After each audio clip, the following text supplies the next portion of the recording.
Welcome back.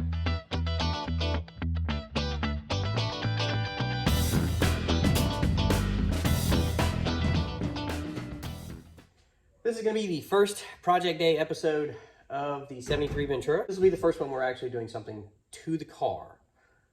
If it sits for a long time, or if you drive it and then shut it off, you got to hold it wide open and it cranks and cranks and cranks. It finally clears out. It's got a fuel leak somewhere, probably because it sat for a while. It's got a blocked passage, or maybe it's got, well, I know it's got a bad accelerator pump, but that's probably not going to have much to do with that. A little bit, not a lot.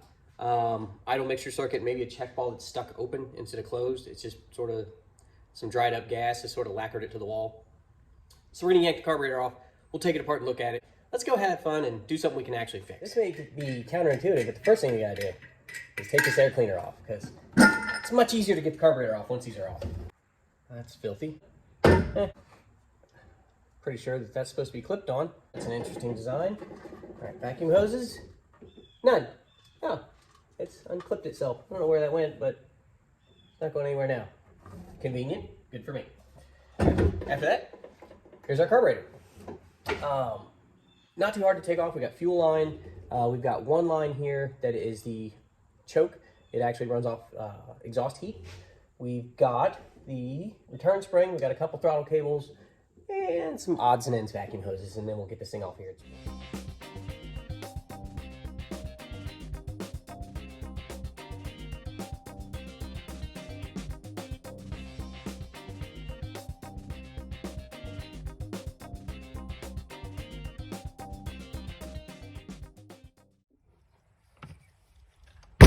Here it is. This is a Rochester carburetor, and it's called a Rochester 2-jet. Sometimes it's TWO, sometimes it's a number 2. Right here, 2-jet, Rochester. These were made mid-50s all the way to, I want to say late 70s, early 80s on some industrial applications. A couple different kinds. There's like a 2G, a 2GC, a 2GV, and really the big difference in those is choke. All right, we are going to pop the top cover and take a look inside this thing. Phillips, we can do that. I try to do these by hand. I don't want to accidentally strip these out in any way, shape, or form. So usually by hand. And again, use your own system, but try to put everything in order. I usually go left to right, top to bottom, and then I'll put it back together in reverse order. It's the way I was taught. There's other ways to do it. As long as you do it where you know what goes on when and where. The clip here I need to take off. There is, I think, a flathead screw right here. We'll take that linkage off over here. I should be good to go to get this off. So I think just a couple little parts and we'll be out of here. We'll start a second row here for clips. Flat blade screwdriver. I should be able to back this off. This is actually the basically the high idle lever and choke setting. So you've got big flathead screw with a shoulder on it, and this is your different steps of your choke. 1, 2, 3. This looks like a 3-step, 2-step. It's only in country music carburetors. This is a choke pull off. We'll look at what's under the cover here in a minute. Let's look down inside this carburetor and see all the goodness that we need to clean up. Might be hard to tell, might not, but that's disgusting. And it's not supposed to look like that at all. It should not have all this gook in it. It's, I mean, look. It should not have solid, crusty things in it. That's probably part of my flooding issue. It keeps clogging everything up. So that's definitely got to be cleaned up. This is the accelerator pump cavity sleeve. I don't know what I'm going to call it, but there's a spring in the bottom, and I believe there's a check ball under that. I said that, but now I have my doubts. I think there might be a check ball that's actually stuck down in there, which is also part of our problem. Up next, I keep saying so. I'm sorry I keep saying so. It's just force of habit. All right. This should come out of there now. You're going to have to sort of pry and wiggle a little. You don't want to hurt it too much, but you do want to get it out of there. There we go. You saw it break loose. Come on. Okay. These have holes in them those holes come here, and you get low air pressure actually pulls fuel out of the bowls. So that's how you get fuel when you're cruising. And I think your squirters are in here too. Your accelerator pumps come out here, 1 and 2. That would make sense to go into the Venturas, not to the side. A couple air bleeds, and that's really all there is to that. We'll put that right there. Gasket, this will come with the new one. We'll scrape that off later. We're going to take this off next because I can't remember what's under it, and that seems like a good time to do it. Keep going. All right, back onto the third row over here. I'm really moving. There's got to be a check ball and a spring under here. Otherwise, why would this have this here? Let's tip this over again.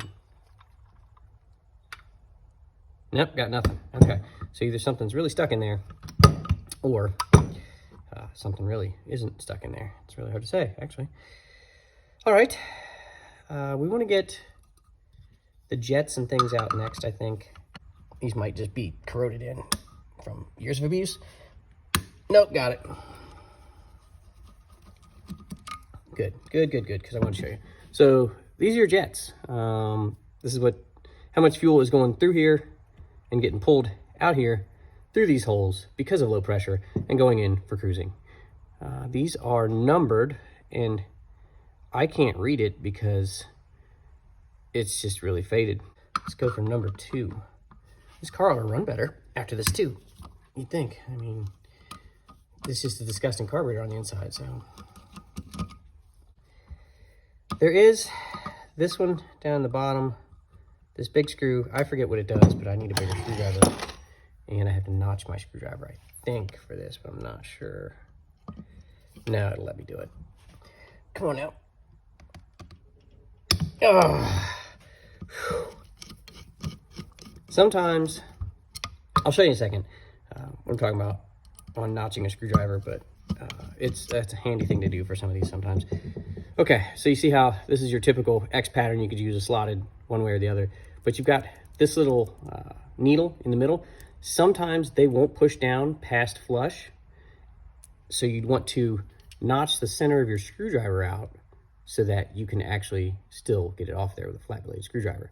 This one was able to go all the way down and actually get the blade on it and push the needle through. So we'll spray through this as well. It's sort of like another needle and seat setup. Choke, as you can see, this one you can actually change the tension on the coil that's inside here. Lean and rich. I don't know why there's a terminal end on here. Somebody was grounding something on this choke cover, which might not be the best idea. And I'm just gonna remove that. That won't go back on. It's not factory. And then the other thing on this choke cover is, put these aside. If you notice, you have a notch right here, this little line, and somebody's also put a paint mark, but here's centered. So that should be the center of your choke setting. And then rich or lean, you can have this line to tell you, sort of like, not unlike a timing mark, when you're going before or after. So if you're going rich, lean, how many notches you've gone. See, centered, you go 1, 2, 3 notches, rich or lean. And when you pop this cover off, see, it's just a coil. So if you turn it one way, you're putting more tension on it, which is actually tightening your choke, making it harder to pull it off. You go the other way, and you're loosening it and making it easier for the choke to pull off. You can test these, and we're gonna do that right now. These are a bimetallic spring, so it is one kind of metal on one side, one on the other, and as it heats up, the metals expand at different rates, and it twists or untwists this coil. Let's just have fun and show that.